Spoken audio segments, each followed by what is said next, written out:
तो real estate में जो भी मार्केटिंग होती है वो फोमो एक्चुअली क्रिएट करती है, नहीं करती है? करती है, बिल्कुल करती है। लेकिन बहुत सारी कंपनी आर्टिफिशियल स्केर्सिटी क्रिएट कर रही हैं। इन्वेंटरीज बिक नहीं रही हैं, लेकिन पता ही नहीं रहे हैं कि इन्वेंटरीज हैं। लोगों को कैसे पता चलेगा कि यार ये प्रोजेक्ट लेजिट है? हमारे साथ प्रॉब्लम क्या है, जहाँ सस्ता होता है वहां जाते हैं। तो हमारा लालच ही एक तरीके से हमको फंसा रहा होता है। अगर कोई चीज सस्ती है, कोई चीज महंगी है, लेकिन ये बिल्डर का ट्रैक रिकॉर्ड अच्छा है, ये बिल्डर कह रहा है नहीं मैं कर दूंगा लेकिन मैं सस्ता दे रहा हूँ, तो समझो कुछ झोल हो सकता है। लोग ऐसा एक्सपर्ट बोल रहे हैं कि अगर आप टियर 2 टियर 3 सिटीज में अगर जाओगे और वहाँ पे इन्वेस्ट करोगे, क्या उसको वास्तव में फायदा होगा या फिर सिर्फ एक मार्केटिंग गिमिक चल रहा है कि छोटे शहरों में जाके इन्वेस्ट करो? छोटे शहर से मतलब छोटे शहर नहीं, आपको वो शहर आइडेंटिफाई करने पड़ेंगे जहाँ एक्चुअली में कोई भी आदमी जब अगर रियल एस्टेट में आ रहा है और अपनी पहली डील क्रैक करना चाहता है तो कितने समय में अपनी पहली डील क्रैक कर सकता है? आज के टाइम पे कंपटीशन बहुत हो गया है। दो मेन पॉइंट्स है जिसको अगर वो ध्यान रख लेगा तो वो डेफिनेटली वैल्यू ऐड कर पाएगा अपने लिए भी और अपने कस्टमर्स के लिए भी। पहला कि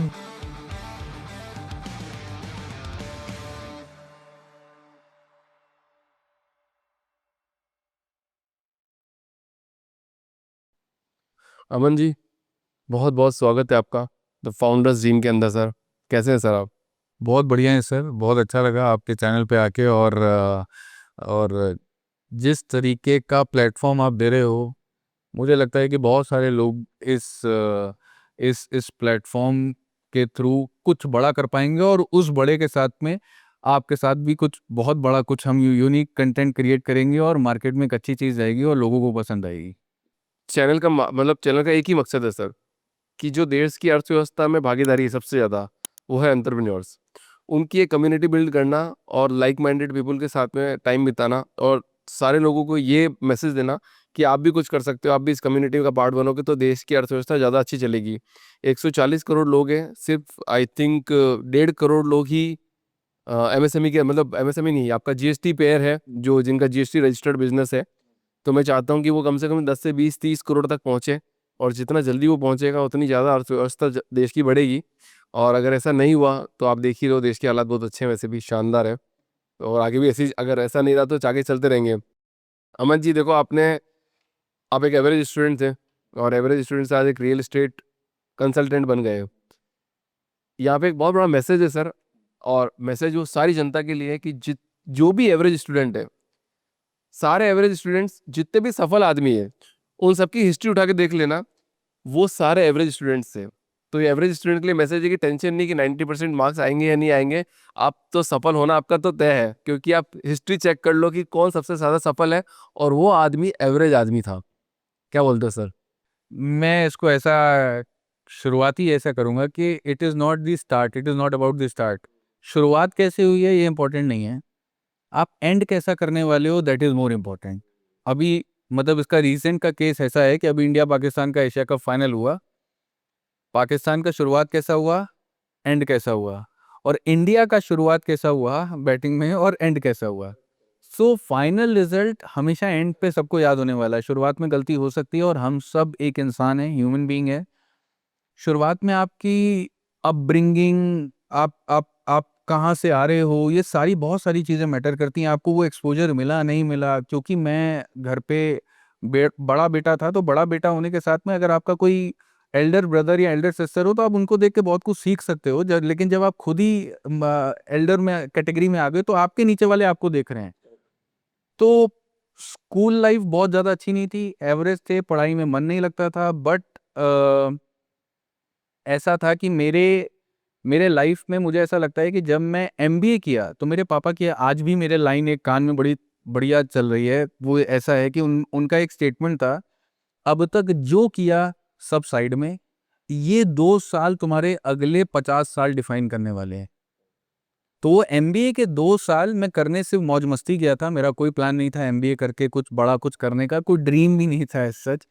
लेकिन वो जो एक लाइन से मुझे समझ में आ गया कि मुझे भीड़ का पार्ट बन के रह जाऊँगा अगर मैं ये 2 साल भी मेहनत नहीं किया, और अगर ये 2 साल मेहनत कर लिया तो शायद मैं भीड़ से अलग करके कुछ कर पाऊँगा और कुछ नया कर पाएँगे, कुछ बड़ा कर पाएँगे, जिसकी वजह से बहुत सारे लोगों की लाइफ में कुछ वैल्यू ऐड कर पाएँगे और एट द सेम टाइम अपने लिए भी कुछ। अल्टीमेट गोल इज़ पैसा, अल्टीमेट गोल इज़ मनी। वो बात है कि खुशी, लोगों का कहना है कि खुशी नहीं बाय कर सकते पैसे से, लेकिन पैसे से हर वो चीज़ बाय कर सकते हैं जिससे खुशी मिलेगी, ये मेरा मानना है। तो फिर वो 2 साल का मतलब वो, और उसके बाद जब मैंने पहली अपनी रियल एस्टेट सेल्स क्लोज करी तो मैं रियल एस्टेट सेक्टर में हूँ, और रियल एस्टेट में आप इंट्रोवर्ट होके काम नहीं कर सकते। नए लोगों से मिलना, सेल्स को क्लोज करना है तो उनको नया प्रोजेक्ट समझाना, मैं उनको जानता भी नहीं, उनके घर जाना पड़ सकता है, वो मेरे ऑफिस आएँगे। तो जैसे ही मेरी वो पहली सेल क्लोज हुई थी, वो ब्रेक थ्रू मिला था, वो दिन है और आज का दिन है, मतलब मुझे खुद को लगता है कि ये अमन चावला 2.0 है। वो पहले वाला अमन चावला, अगर मैं अपने पुराने दोस्तों से मिल भी लूँ, तो वो भी रिकॉग्नाइज़ नहीं करेंगे कि ये वही है जो स्कूल में जिसका मैं बात भी नहीं कर पाते थे हम लोग। आप पायलट बनना चाहते थे, पायलट क्यों नहीं बन पाए सर?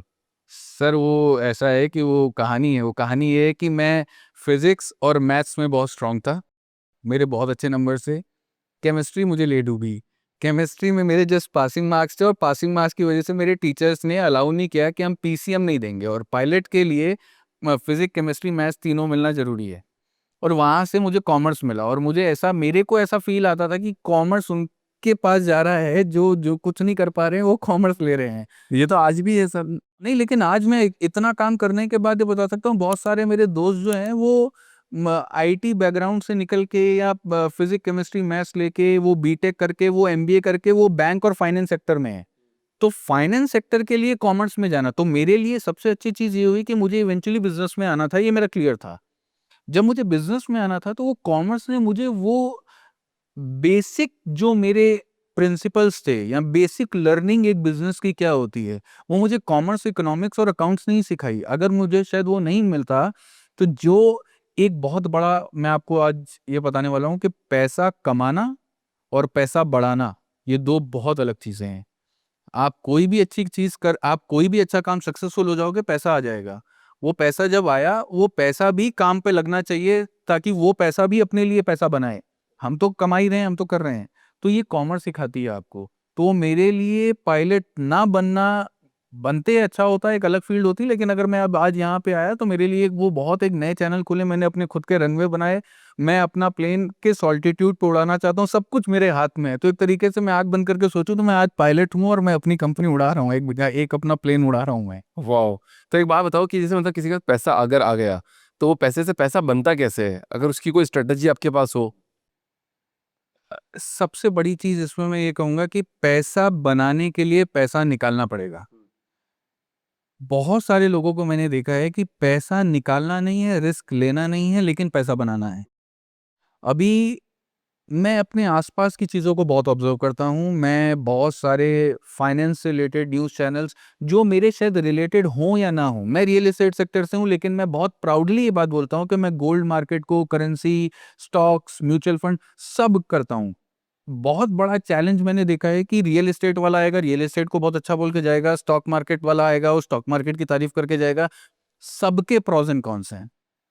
लेकिन राकेश झुनझुनवाला जी की 1-2 लाइन्स हैं कि मतलब उन्होंने टीसीएस को कब स्पॉट किया, उन्होंने टाइटन को कब स्पॉट किया।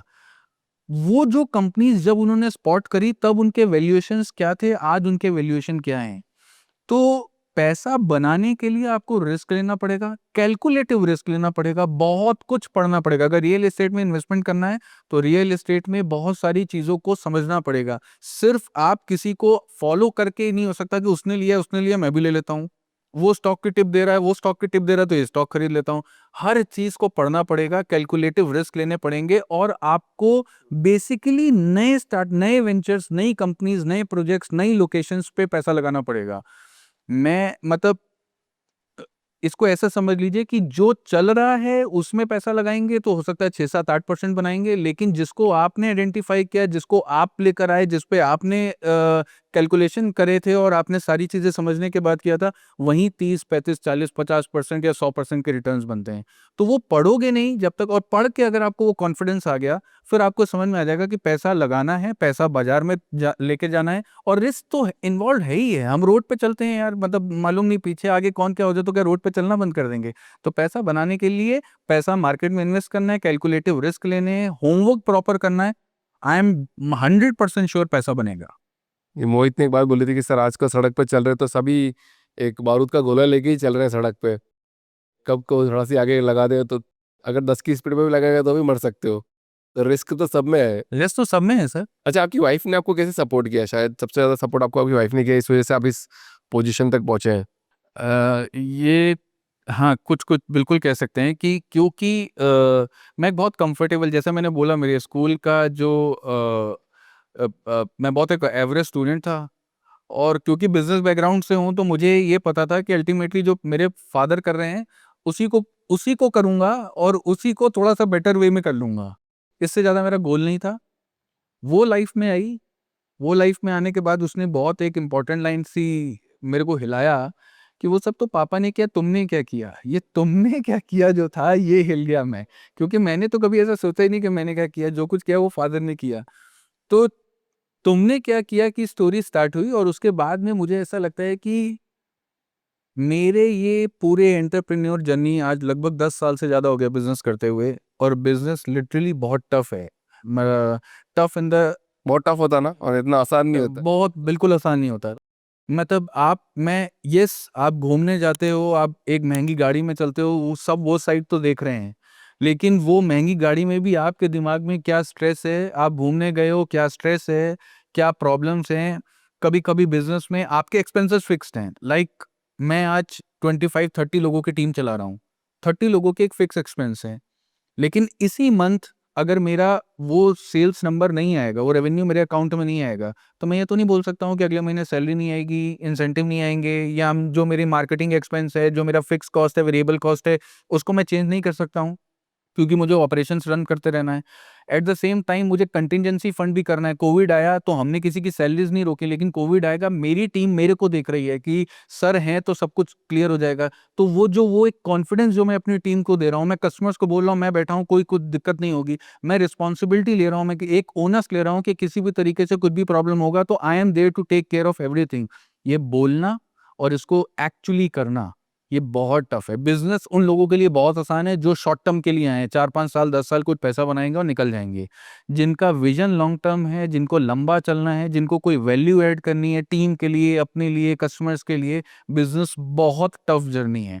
तो उसमें मेरी वाइफ़, कुछ-कुछ दिन ऐसे होते हैं जिस दिन लगता है कि I am top of the world, आज तो झंडे गाड़ दिए, और कुछ-कुछ दिन ऐसे होते हैं जिसमें ऐसा लगता है कि ब मैं सब कुछ जो कर रहा हूँ गलत कर रहा हूँ। सब कुछ मेरे आस-पास जो हो रहा है गलत हो रहा है। तो वो एक मेरा ऐसा और वो मेरे बिज़नेस में मेरे साथ में है। तो मेरे को सबसे अच्छी चीज़ ये होती है कि उससे मुझे जो एक पर्सपेक्टिव मिलता है, या जो मुझे एक ठहराव मिलता है, वो बहुत इम्पोर्टेंट है। जब मैं बहुत खुश होता हूँ तो उड़ने नहीं देती है, और जब मैं बहुत डिप्रेस हो जाता हूँ तो फिर मुझे बहुत ज़्यादा, या मैं इसको बोलूँ, जब मैं बहुत ज़्यादा टेंशन में होता हूँ तो मुझे डिप्रेशन की तरफ या वैसे नहीं ले जाने देती है। तो एक सेंटर है, एक कोर है जो मेंटेन रखा है, और उसका जो पर्सपेक्टिव है, जो थर्ड पार्टी पर्सपेक्टिव है, वो मेरे लिए बहुत स्ट्रॉन्ग है कि वो कभी बिज़नेस पॉइंट ऑफ व्यू से मुझे कभी कोई सजेशन नहीं देती। वो as a third party suggestion जब मेरे पास आता है, एक पब्लिक के तरीके का सजेशन मेरे पास आता है, तो मेरे को डिसीज़न लेना बहुत ईज़ी हो जाता है। वो सब कुछ उसकी वजह से हुआ। मतलब मेरे लाइफ़ में जो भूख मैं कह सकता हूँ आई है, it is because of her. वाह! आपने तो आई थिंक 10 साल पहले स्टार्ट किया। कितने साल हो गए? 10 साल हो गए? 10 साल हो गए। तो रियल एस्टेट में जब आपने पहली डील क्लोज़ करी होगी, राइट? सो मेरा सवाल यहाँ पे है कि आज की तारीख में अगर कोई एंटरप्रेन्योर, कोई नया बच्चा जो अपना पॉडकास्ट देख रहा होगा, कोई भी नया आदमी अगर रियल एस्टेट में आना चाहता है, क्योंकि रियल एस्टेट एकदम लुक्रेटिव है कि भैया कि आपने 1 करोड़ की डील क्लोज़ कराई, तो आपको लाख रुपए तो मिल ही जाएँगे। एकदम बड़ा अमाउंट आता है। थोड़ा टाइम लगता है बट बड़ा अमाउंट आता है। तो कोई भी आदमी जब अगर रियल एस्टेट में आ रहा है और अपनी पहली डील क्रैक करना चाहता है, तो कितने समय में अपनी पहली डील क्रैक कर सकता है? ये ऐसा है कि आज के टाइम पे कंपटीशन बहुत हो गया है, बहुत कंपटीशन हो गया है। मतलब अगर मैं लिस्टेड ब्रोकर्स की बात करूँ पैन इंडिया में या टॉप 8 मेट्रो सिटीज़ में, तो मेरे ख्याल से लाख से ज़्यादा, 1 लाख से ज़्यादा लिस्टेड प्लेयर्स मिलने वाले हैं जो और ये लिस्टेड हैं। इनसे 4 टाइम 5 टाइम्स अनलिस्टेड प्लेयर्स हैं जो मार्केट में काम कर रहे हैं आज के टाइम पे, और हर कोई आपको एक बात बताएगा, मैं दिला देता हूँ, और मैं आपको मतलब वो लालच वही 1 लाख का है, मैं दिला देता हूँ और मुझे 1 लाख मिलेगा। तो कोई भी नया बच्चा अगर आज इस पॉडकास्ट को देख रहा हो, रियल एस्टेट में आना चाहता है, तो मेरे 2 मेन पॉइंट्स हैं जिसको अगर वो ध्यान रख लेगा तो वो डेफ़िनिटली लंबी स्टोरी या एक बड़ी मतलब वैल्यू ऐड कर पाएगा अपने लिए भी और अपने कस्टमर्स के लिए भी। पहला, कि बिना समझे मार्केट में नहीं उतरना है। रियल एस्टेट के कुछ बेसिक प्रिंसिपल्स हैं, उनको समझना है, समझने के बाद मार्केट में उतरना है। जैसे किस बिल्डर के साथ डील करना है, किसके साथ नहीं, कौन-सा प्रोजेक्ट ठीक होगा कस्टमर्स के लिए, कौन-सा नहीं ठीक होगा। पे आउट्स में कोई बिल्डर, कुछ बिल्डर ऐसे हैं वो बुकिंग करने के बाद आपको ये बोल सकते हैं कि नेक्स्ट बुकिंग करोगे तो पहली वाली बुकिंग का पैसा देंगे। तो सारी चीज़ें आपको देख के समझने के बाद आपको मार्केट में उतरना है। सेकेंडली, आपका ध्यान वो 1 लाख पे नहीं होना चाहिए, आपका ध्यान वो कस्टमर पे होना चाहिए कि कस्टमर को अगर मैंने 1 करोड़ का चीज़ दिलाई है, ये 1.5 करोड़ अगर हो गई तो मेरी चीज़ बन गई, आई एम डन। अगर वो ध्यान में है, अगर वो चीज़ को फोकस में है, तो वो 1 लाख शॉर्ट टर्म गेन है, वो कस्टमर परमानेंट गेन है। वो कस्टमर अगर आपकी गुड बुक्स में आ गया, एक अच्छा कस्टमर, बिलीव मी, मेरा तो यही एजेंडा है, एक अच्छा कस्टमर आपको 10 कस्टमर लेकर के आएगा आपके पास में। आप 1 लाख कमाने चले थे, आप 10 लाख, 20 लाख कमाने लगोगे। तो वो जो जो ये नोशन बना है ना कि रियल एस्टेट में जल्दी पैसा आता है, 1 लाख रुपए मिल जाते हैं, इसी की वजह से ही सब खराब हो रहा है। सारी प्रॉब्लम ही यही है। तो मतलब मैंने सही स्टेटमेंट जारी किया अभी। हाँ, मतलब लॉन्ग टर्म बिल्कुल सही स्टेटमेंट जारी किया कि वो 1 लाख को देख के नहीं मतलब प्रॉब्लम में जाना है। आपको वो शॉर्ट टर्म गेन को छोड़ना है, लॉन्ग टर्म गेन की तरफ जाना है। लॉन्ग टर्म गेन क्या है कि कस्टमर का अगर बेनिफिट हो गया, अगर उसमें मुझे 25, 30, 40,000 भी बच रहा है ना प्रोजेक्ट में, तो 40,000 फॉर दैट मैटर 40,000 कहीं बचता नहीं है, बचता ज़्यादा ही है। लेकिन लालच ये है कि 10 लाख वाली डील करूँ कि 2 ही लाख वाली डील करूँ। बॉस जो कम दे रहा है, जहां से कम कमाई हो रही है, इसका मतलब उस प्रोजेक्ट में दम ज्यादा है। उसको वो प्रोजेक्ट का प्लेसमेंट अच्छा होगा, वो प्रोजेक्ट का डिमांड अच्छा होगा, उसका फ्यूचर अच्छा होगा, इसीलिए आपको कम पे आउट मिल रहा है। तो कम पे आउट मिल रहा है, और अगर आपको लगता है कि उस प्रोजेक्ट में दम है, तो वो आपका गोल होना चाहिए, वो 1 लाख गोल नहीं होना चाहिए। अगर ये क्लियर कर लिया तो 100% आप सक्सेसफुल हो। अच्छा, रियल एस्टेट में तो आप हो, तो रियल एस्टेट में जो भी मार्केटिंग होती है वो फोमो एक्चुअली क्रिएट करती है, नहीं करती है? करती है, बिल्कुल करती है। फोमो ऐसा है कि रियल एस्टेट में, अच्छा सेल्स ही एक ऐसी है, मैं आपको ऐसा बता दूं कि कोई भी सेक्टर में रियल एस्टेट सिर्फ जबरदस्ती के लिए बदनाम है। कोई भी सेक्टर, आप किसी भी जगह आज मार्केट में आप बाहर जाओ, कोई भी सामान लेने जाओ, तो कोई आपको प्रेशर, जेब से पैसा निकलवाना, चाहे वो 100 रुपए हो या 1 करोड़ हो या 2 करोड़ हो, वो जब तक एक प्रेशर क्रिएट नहीं किया जाएगा, तो कौन चाहता है कि मैं वो पैसा निकालूं? कोई नहीं चाहता। कोई नहीं चाहता है। तो वो फियर ऑफ मिसिंग आउट तो क्रिएट करना पड़ेगा, वो फोमो क्रिएट करना पड़ेगा, लेकिन उसके पीछे लॉजिकल रीजंस भी हैं। लॉजिकल ये कि आज के टाइम पे बिल्डर्स जो हैं वो एवरेज आउट करते हैं। कुछ प्रोडक्ट 1 करोड़ पे बेचा, कुछ 1.20 पे, कुछ 1.5 पे, कुछ 2 पे, तो एवरेज आया 1.30, 1.40 का। अगर ये वो एवरेजिंग नहीं करेंगे, तो वो जो इन्फ्लेशन जिस तरीके से बढ़ रहा है, जिन लोगों ने पहले खरीदा है उन लोगों को एक रिटर्न दिखाना है, वो पूरा एक वैल्यू क्रिएट नहीं कर पाएंगे। तो एक तो ये बात सच है कि प्राइजेस बढ़ते हैं लेकिन बहुत सी बार क्या हो रहा है कि मैं देख रहा हूँ कि बहुत सारी कंपनी आर्टिफिशियल स्केर्सिटी क्रिएट कर रही हैं। इन्वेंटरीज बिक नहीं रही हैं, लेकिन पता ही नहीं रहे हैं कि इन्वेंटरीज हैं। धीरे-धीरे लेकिन आप जाओ, उस प्रोजेक्ट में सेल हो रही है। तो वो जो चीज़ है, वो एज़ एन एसोसिएट, अगर वो एज़ अ चैनल पार्टनर अगर आपने पकड़ ली, तो आपको वहीं पे बस एक ये देख लेना, ये एक रेड फ्लैग है। और अगर मैंने अपने कस्टमर को यहाँ पे रोक लिया, या मैं ही इस भावनाओं में नहीं बह गया, तो फिर वो फोमो आप पहचानने लगोगे कि ये रियल है कि आर्टिफिशियल क्रिएटेड है। तो जो रियल वाला है वो तो है, और जो आर्टिफिशियल क्रिएटेड है, अगर वो उससे आप बच गए तो बच गया। और क्योंकि हम 140 करोड़ के इतने लोग हैं, सबकी पर कैपिटा इनकम बढ़ रही है, सबके खर्चने की पावर बढ़ रही है, तो ऐसा कभी नहीं होता कि जिस प्रोजेक्ट को मैं देख रहा हूँ या जिस यूनिट को मैं देख रहा हूँ, मैं अकेले देख रहा हूँ। मेरे पीछे 10 लोग और हैं जो उस यूनिट को देख रहे हैं। मैं नहीं लूँगा, कोई और ले लेगा। बस ये है कि अगर वो एक्चुअली बहुत अच्छा प्रोडक्ट है, जल्दी बिक रहा है, तो मुझे जल्दी कॉल लेनी है, नहीं तो नहीं। मतलब अब तो रेरा आ गया है ना, मतलब तो अब तो कितना भी आप चाहे ऑनलाइन में आप कितना भी बोल दो कि मैं ये कर रहा हूँ, वो कर रहा हूँ, या फिर कोई स्कैम आप कर नहीं सकते हो, या स्टिल स्कैम होते हैं। तो लोगों को कैसे पता चलेगा कि यार ये प्रोजेक्ट लेजिट है? क्योंकि मुझे तो ऐसा लग रहा है क्योंकि रेरा आ गया तो सारे प्रोजेक्ट लेजिट है। ये इसको इसको मैं ऐसा कुछ कंट्रोवर्शियल भी हो सकता है ये। रेरा है, रेरा के आने से बहुत सारी चीज़ें सही हो गई हैं। रेरा बहुत सारी चीज़ों को टाइम दर टाइम सही कर रहा है, लेकिन मेरा ये सजेशन होगा गवर्नमेंट अथॉरिटीज़ को, रेरा के पास रेरा या गवर्नमेंट के पास, मान लेते हैं आज के टाइम पे रेरा रजिस्टर्ड प्रोजेक्ट है, प्रोजेक्ट नहीं बना, प्रोजेक्ट बीच में रुक गया। अगर प्रोजेक्ट बीच में रुक गया तो बिल्डर को जेल में जाना पड़ेगा, बहुत सारे केसेस होंगे, ब्लैकलिस्ट हो जाएगा, नया प्रोजेक्ट नहीं लॉन्च कर पाएगा। लेकिन मैंने उस प्रोजेक्ट में इन्वेस्ट कर रखा है, मेरा उससे क्या फ़ायदा होगा? वो जेल में भी चला गया, वो कुछ भी हो गया, मैंने 50 लाख रुपए दे दिए थे, मेरे 50 लाख रुपए तो गए, उसकी कौन ज़िम्मेवारी लेने को तैयार है आज? मैंने एक और अगर इसको ऐसा समझे कि 10 साल बाद वो चीज़ मिलेगी, मैंने तो प्लान 2 साल बाद का किया था, मुझे ईएमआई देनी है, रेंट देना है, फीस देनी है, बहुत कुछ करना है, तो क्या होगा? तो इसका सॉल्यूशन मेरी नज़रों में एक है। प्रोजेक्ट को अगर लाना है, लेट्स सपोज प्रोजेक्ट की एक वैल्यूएशन होनी चाहिए कि अगर ये प्रोजेक्ट 500 करोड़ का है, 500 करोड़ में अगर इस प्रोजेक्ट को लॉन्च करना है, रेरा नंबर लेना है, तो आपको 25% फीस जमा करनी पड़ेगी पहले। आप 100 करोड़ रुपए जमा करो या 125 करोड़ रुपीस जमा करो विद रेरा अथॉरिटी। एक टाइमलाइन दो, 5 साल में हम ये प्रोजेक्ट को कंप्लीट करेंगे। अगर 5 साल में नहीं होता है तो उसी पैसे में से कुछ डिडक्शंस होना स्टार्ट हो जाएंगे, और अगर 5 साल में कंप्लीट कर दिया, सारी चीज़ों को ओके कर दिया, तो वो जो 125 करोड़ है वो विद इन 30 डेज आपके बैंक अकाउंट में वापस आ जाएगा। तो जब तक हम एक फंड को रोकने नहीं, वो बिजनेसमैन का पेन पॉइंट क्या है? पैसा। अगर वो पैसा उसको लगने लगा कि वो 125 करोड़ में से यार मैंने 2 महीने डिले हो गए, मेरे 125 अब 123 करोड़ बचे हैं, तो प्रोजेक्ट डिले होना बंद हो जाएंगे और प्रोजेक्ट का रुकना बंद हो जाएगा। और इसके बाद एक और चीज़, हमको एज़ अ सोसाइटी, हमको एज़ अ कस्टमर देखना है।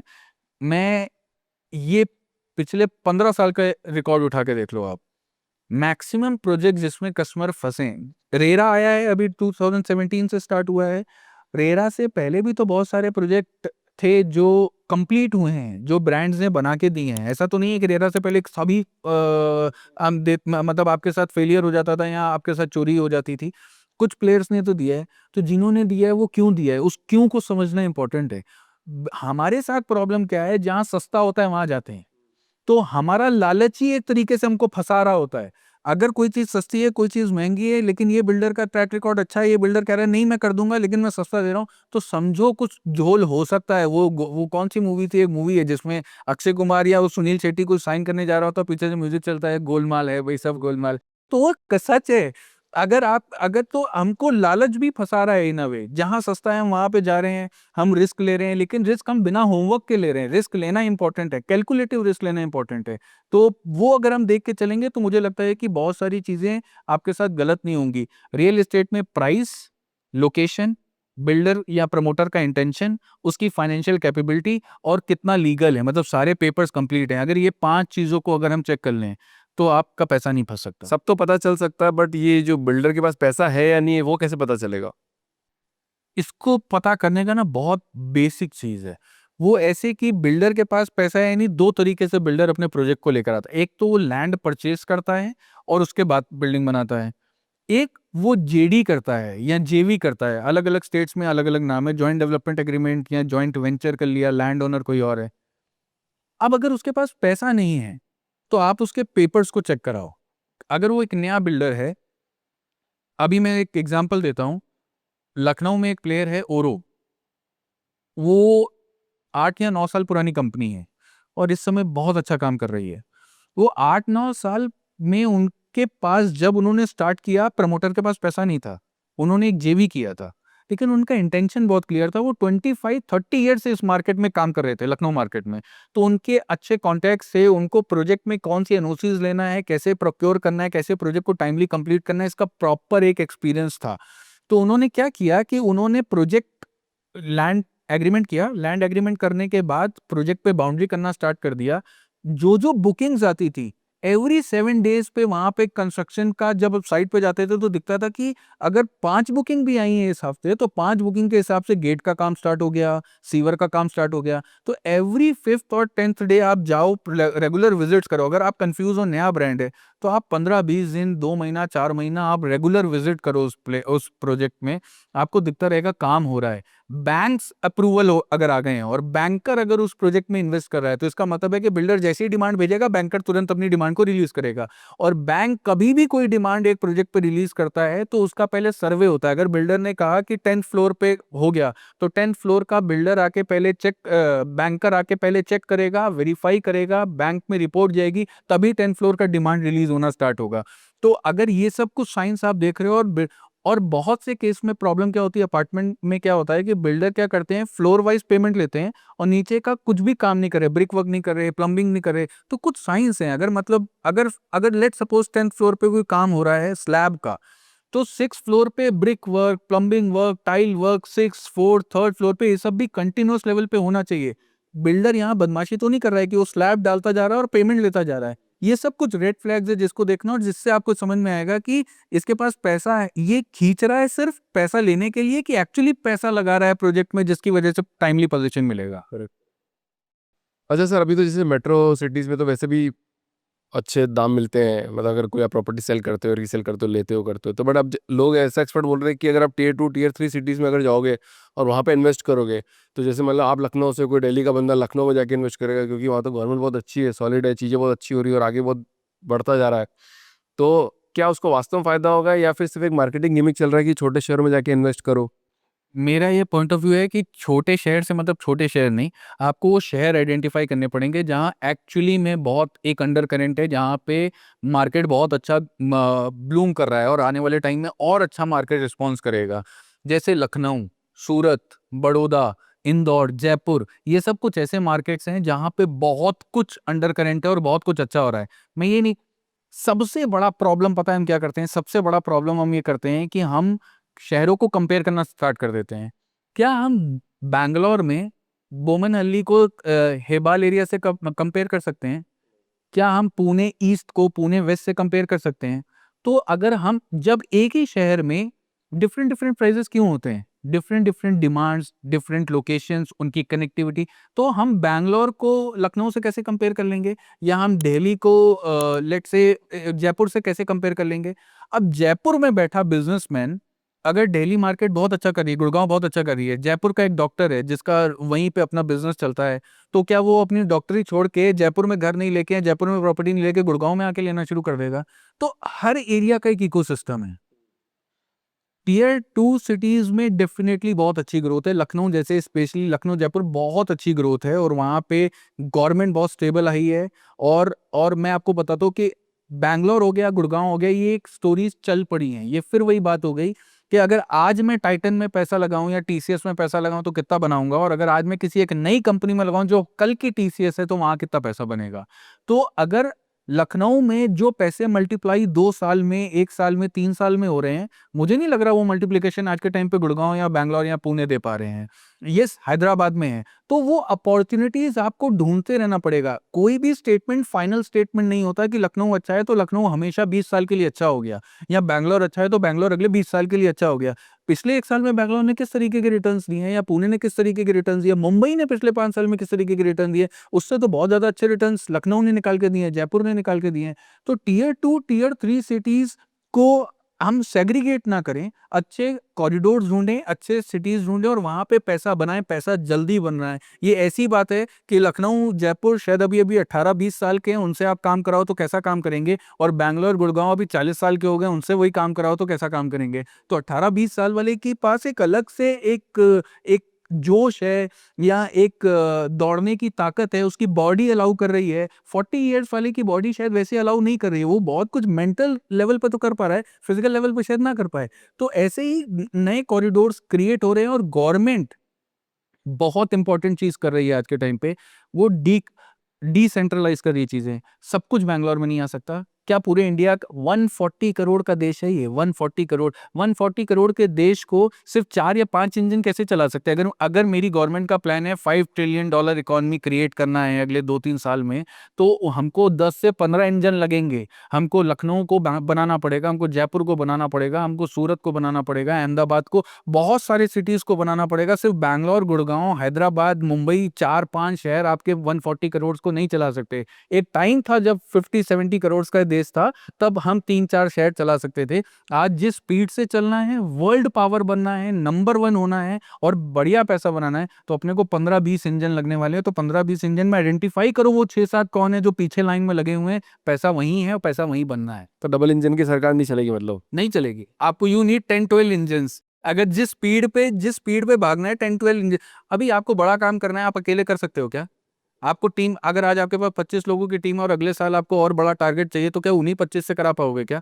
नहीं ना। तो ऐसे ही अगर इंडिया को बड़ा काम करना है, तो ऐसा कैसे हो सकता है कि 5 ही शहर या 6 शहर ही पूरे इंडिया लेवल पे? लेकिन प्रॉब्लम क्या है, क्योंकि लिस्टेड कंपनी यहीं बैठी हैं, रिपोर्ट्स यहीं से बनती है, तो हम ये 7 शहर की रिपोर्ट से पूरे इंडिया की रिपोर्ट बनाते हैं, जो है बिल्कुल गलत है। कोई भी बड़ी कंपनी रिपोर्ट बनाने के लिए इन शहरों में इसलिए नहीं आ रही क्योंकि वो कह रही है कि यहीं से बैठे-बैठे एसी के कमरे से काम बने जा रहा है। कौन ग्राउंड पे उतरे, कौन ग्राउंड रियलिटी निकाले और वो लोगों तक पहुँचाए। अमर जी एक बात बताओ कि क्या इंडिया में अफोर्डेबल हाउसिंग ब्रोकन है? बिल्कुल, बिल्कुल है। फिर से इसको समझते हैं कि ब्रोकन क्यों है? ये ब्रोकन इसलिए है कि एक रियल एस्टेट प्रोजेक्ट को बनाने के लिए की इंग्रीडिएंट्स की अगर मैं बात करूँ तो क्या है? लैंड, रॉ मटेरियल और जो एक लीगल फ्रेमवर्क रिक्वायर्ड है अप्रूवल्स लेने के लिए। लीगल फ्रेमवर्क और रॉ मटेरियल वो तो सेम है, मानते हो आप? मतलब स्टील में अगर लगाऊं एक 40 लाख के प्रोजेक्ट में और स्टील लगाऊं अगर मैं 4 करोड़ के प्रोजेक्ट बस तो स्टील तो वही होगा, लैब टेस्ट से स्टील होगा। थोड़ा सा कंस्ट्रक्शन क्वालिटी 8-10% ऊपर नीचे हो सकती है, लेकिन अगर लैंड के प्राइसेस को कंट्रोल नहीं करेंगे या गवर्नमेंट उस पर सब्सिडी नहीं देगी या गवर्नमेंट नए विंडोज नहीं क्रिएट करेगी, गवर्नमेंट टैक्स पे एग्जम्पशंस नहीं देगी, तो कैसे अफोर्डेबल? मैं एक बिल्डर हूं, अभी बिल्डर पॉइंट ऑफ व्यू से बात करते हैं, इसमें बिल्डर बहुत बेचारा गाली खाता है। बिल्डर को अगर लैंड सस्ती ही नहीं मिल रही है, बिल्डर को टैक्सेस में छूट नहीं मिल रही है, तो वो कैसे हम एक्सपेक्ट कर सकते हैं उससे कि वो अपने घर से लगा के एक अफोर्डेबल प्रोजेक्ट को थोड़ी बना देगा। वो कम प्रॉफिट में बना सकता है, लेकिन कम प्रॉफिट के लिए भी वो लैंड ऐसे प्राइस पे मिलनी चाहिए जिससे 50 लाख 70 लाख की ग्रुप हाउसिंग प्रोजेक्ट्स अपार्टमेंट्स बनने लगे। वो हो ही नहीं रहा है लैंड।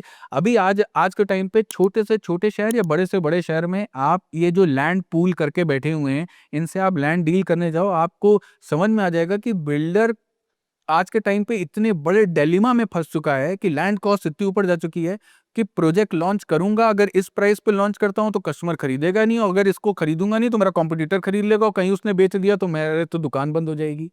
तो जब तक गवर्नमेंट इंटरवीन नहीं करेगी अफोर्डेबल सेगमेंट को प्रमोट करने के लिए, टैक्स बेनिफिट्स नहीं मिलेंगे, लैंड की कॉस्ट को कंट्रोल नहीं किया जाएगा, तब तक अफोर्डेबिलिटी इस सेक्टर में आ ही नहीं सकती है। पर एक रील भी तो वायरल हो रही थी ना, जिसमें एक लड़के ने 20 लाख रुपए कमाए गुड़गांव में और फिर वो अफोर्डेबल हाउस नहीं ले पाया तो शिफ्ट कर गया वो। तो इसके पीछे तो मेरा एक दूसरा आंसर, इसका तो मेरा ये भी आंसर है कि गुड़गांव एनसीआर जैसी मार्केट में आपको ट्रेडिंग रोकनी पड़ेगी। अभी ट्रेडिंग इन द सेंस कि आपको 10% दे के रजिस्टर्ड बिल्डर बायर एग्रीमेंट जरूर करने पड़ेंगे, और रेरा को ये मैंडेटरी कर देना चाहिए कि कोई भी बैंक लोन, कोई भी नेशनलाइज और प्राइवेट बैंक लोन ही नहीं देगा प्रॉपर्टी पे अगर वो 10% दे के रजिस्टर्ड एग्रीमेंट नहीं कराता है। तो हो क्या रहा है, हम सिर्फ स्पेक्युलेटिव मार्केट खेल रहे हैं। सर आज 3 करोड़ का है सर, इसमें 20 लाख लगाओ सर, ये 3.5 करोड़ हो जाएगा। अब वो 20 लाख से 3 करोड़ की यूनिट बिक गई और सारा पूरा प्रोजेक्ट सेल हो गया।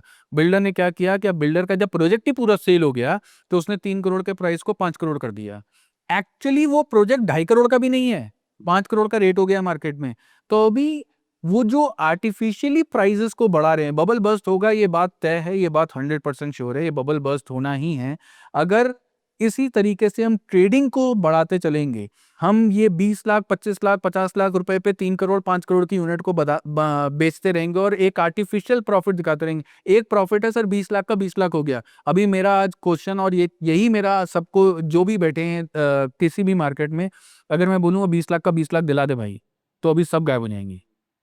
ये जो पूरा शोर है कि मार्केट चल रही है, बढ़ रही है, उड़ रही है, ये सब खत्म हो जाएगा, सब गायब हो जाएंगे, क्योंकि वो पेपर पे बढ़ रही है, मेरे अकाउंट के लिए नहीं बढ़ रही है। तो वो इसका मतलब है वो आर्टिफिशियली एक एक क्रिएट की जा रही है डिमांड, एक प्राइस आर्टिफिशियली क्रिएट किया जा रहा है, जिसकी वजह से बहुत सारे लोग ट्रैप हो रहे हैं। और उसी का ये रीजन है कि 20 लाख रुपए सैलरी वाले को भी घर नहीं मिल रहा है, क्योंकि इतने इन्वेस्टर्स को एक प्रोजेक्ट के अंदर डाल दिया जा रहा है आज के टाइम पे, जो एक्चुअली बायर नहीं है, लेकिन वो प्राइस को इन्फ्लेट करेगा, बिल्डर अपना रेट इन्फ्लेट करेगा, और एक्चुअल बायर के लिए वो प्राइस कहीं और भाग जाएगी।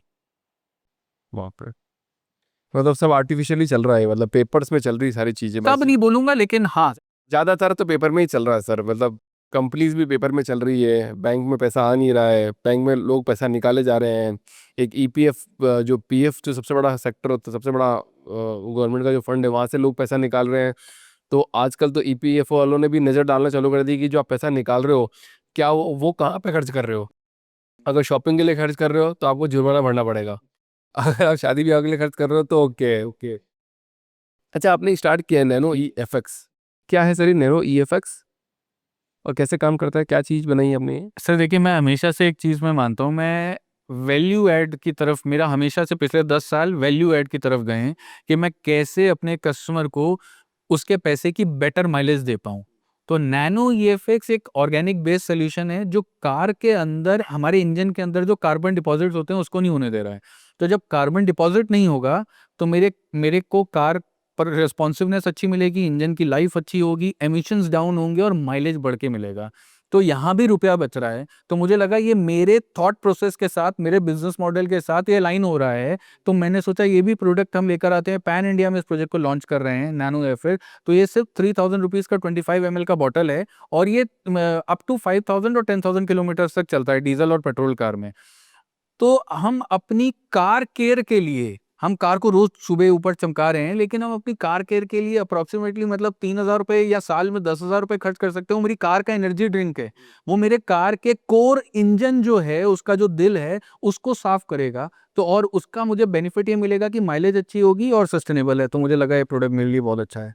नहीं तो फिर आपको कैसा आइडिया है इसका, मतलब आपने क्यों बनाया? क्योंकि आप तो रियल एस्टेट में हो, देन आपने ये अलग अलग प्रोडक्ट बना लिया, तो एक दो अलग अलग चीज एक साथ साइमल्टेनियसली कैसे चलाओगे और क्यों थॉट आया? सर एक तो एंटरप्रेन्योरशिप है, चुल मुझे ही है सर, पैसा कमाना मुझे। अगर आपके बड़े गोल्स होंगे तो आप कंफर्टेबल पोजीशन में रह के बड़े गोल्स तो अचीव नहीं कर सकते हो। आपको बड़े गोल्स अचीव करने हैं तो हमेशा आपको अनकंफर्टेबल पोजीशन में रहना है। तो रियल एस्टेट में मुझे ऐसा लगता था विद टीम अमन चावला मैं शायद एक कंफर्टेबल जोन में चला गया हूँ। क्या करना है, मतलब ऑलरेडी बिजनेस चल रहा है, नए शहरों से नए क्लाइंट्स आ रहे हैं और एक ट्रस्ट, एक कॉन्फिडेंस कस्टमर्स का हमारे ऊपर गेन कर चुके हैं, हम एक बना चुके हैं एक अच्छा रिलेशन। तो अभी बहुत कुछ काम नहीं है। तो अभी दोबारा से एक जेद आई, एक नया प्रोडक्ट लेकर के आते हैं, एक नया मार्केट में प्रोडक्ट लाते हैं और इस तरीके का प्रोडक्ट मार्केट में है ही नहीं।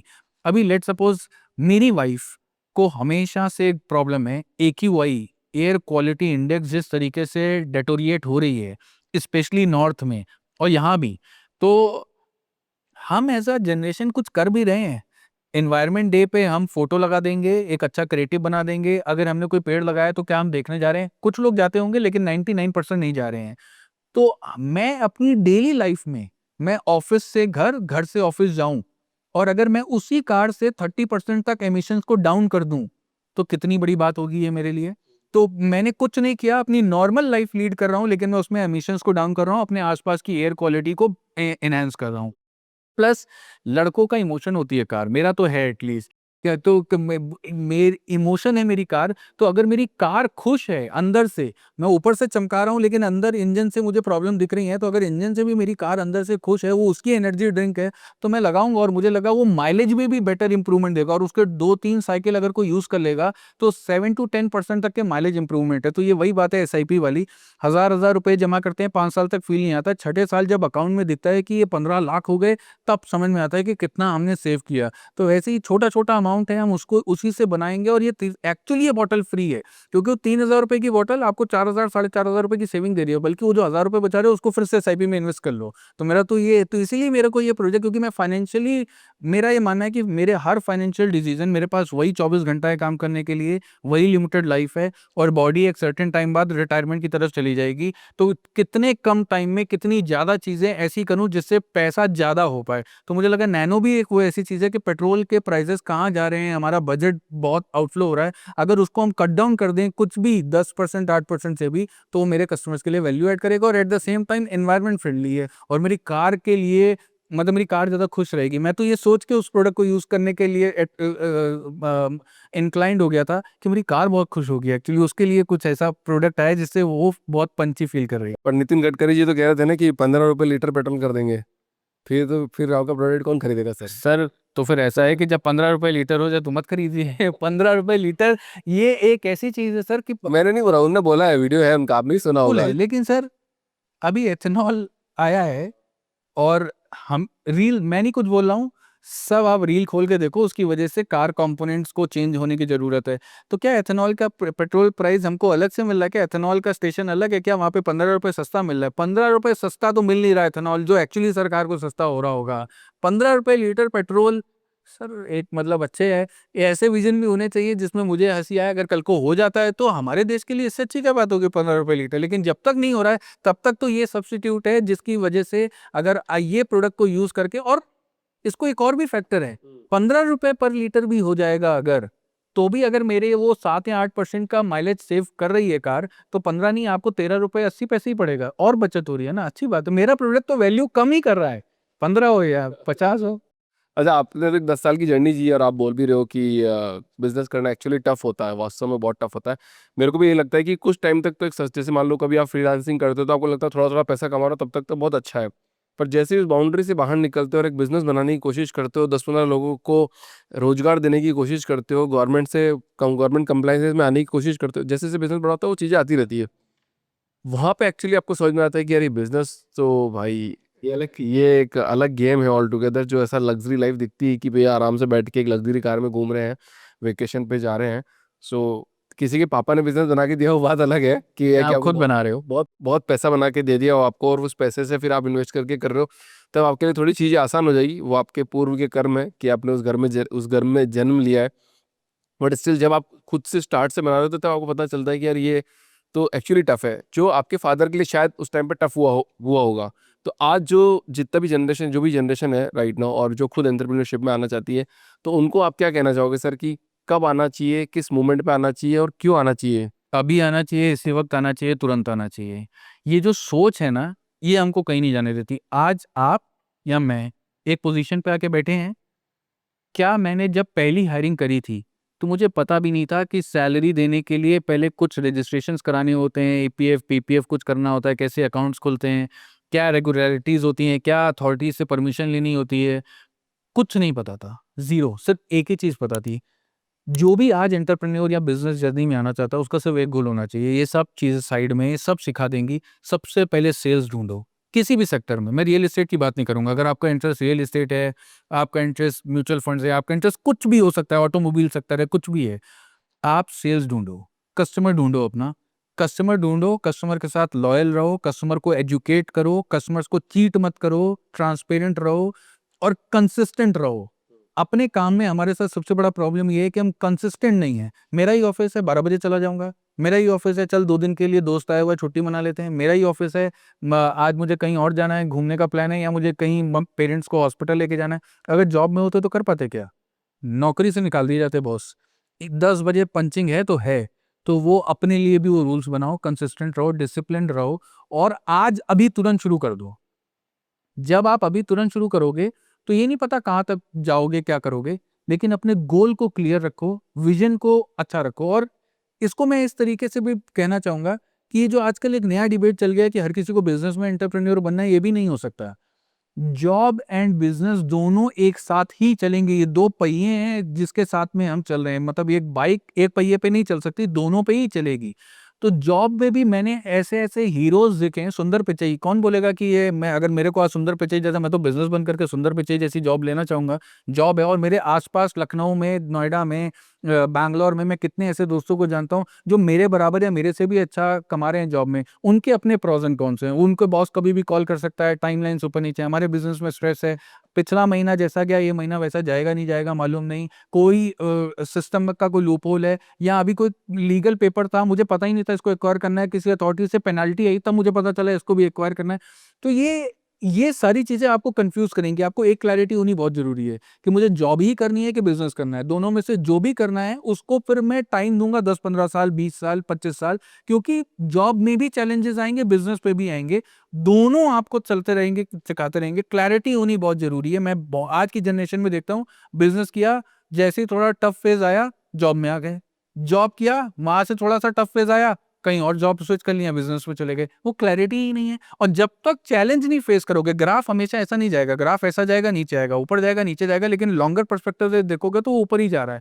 तो जब नीचे आता है और हम लोग छोड़ देते हैं, तो बेसिकली हमारा माइंड वीक है। हमारी वो ग्रिट नहीं है, हमारे अंदर वो ताकत नहीं है कि वो साइकिल, जो नीचे आने वाली साइकिल है, उसमें हम उन चैलेंजेस को फेस करें और कुछ सीख के आगे बढ़ें। एक एंटरप्रेन्योर को सबसे बड़ी चीज़ जाननी चाहिए, आप अगर 1 करोड़ का बिज़नेस बना रहे हो तो लगभग 20 लाख रुपए आपके फाइनेंस में जाएँगे।